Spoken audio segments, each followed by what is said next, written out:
Hello friends, दोस्तों आप भी अगर गल्फ़ वगैरह में रहते हैं या फिर गल्फ़ में आने की सोच रहे हैं तो दोस्तों आपको अरबी सीखना बहुत ज़रूरी है। दोस्तों अगर आप दोस्तों अरबी सीखना चाहते हैं दोस्तों और गल्फ़ की दोस्तों न्यूज़ वगैरह अगर हर डेली जो अपडेट होती है उसके बारे में जानना चाहते हैं तो चैनल को कर सकते हैं दोस्तों सब्सक्राइब। ये दिख रहा है आपको सब्सक्राइब वाला बटन, इस तरीके से और उसको कर देना है सब्सक्राइब, साथ ही बेल आइकन को प्रेस कर देना है। जैसे कि आपको आप यहाँ पर देख रहे हैं दोस्तों कि दांतों का डॉक्टर यानी कि जो डेंटिस्ट होते हैं दोस्तों उसको बोलते हैं अरबी में तबीब अल असनान।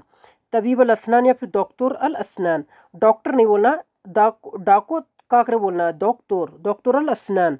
डॉक्टर अल असनान यानी कि डॉक्टर डेंटिस्ट यानी कि दांतों का डॉक्टर। तबीब बोलते हैं डॉक्टर को, असनान बोलते हैं दांतों को। सिन होता है एक दांत और असनान उसकी जमा है, असनान यानी डॉक्टर।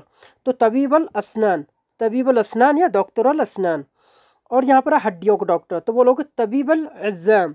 तबीब अल इज़्ज़ाम, इज़्ज़ाम कर बोलना है, ऐन और ज़ा की आवाज़ निकालना है। तबीब अल इज़्ज़ाम का मतलब होता है हड्डियों का डॉक्टर, ठीक है। ऑर्थोपेडिक डॉक्टर यानी कि तबीब अल इज़्ज़ाम। इज़्ज़ाम अज़्म बोलते हैं एक हड्डी को, इज़्ज़ाम उसकी जमा है, इज़्ज़ाम उसकी जमा है, ठीक है। तबीब बोलते हैं डॉक्टर को, तबीब अल इज़्ज़ाम यानी कि हड्डियों को डॉक्टर। तो दोस्तों इसी तरीके का अगर दोस्तों हर रोज़ नॉलेज अरबी से रिलेटेड दोस्तों पाना चाहते हैं तो आप हमारे चैनल को सब्सक्राइब कर सकते हैं।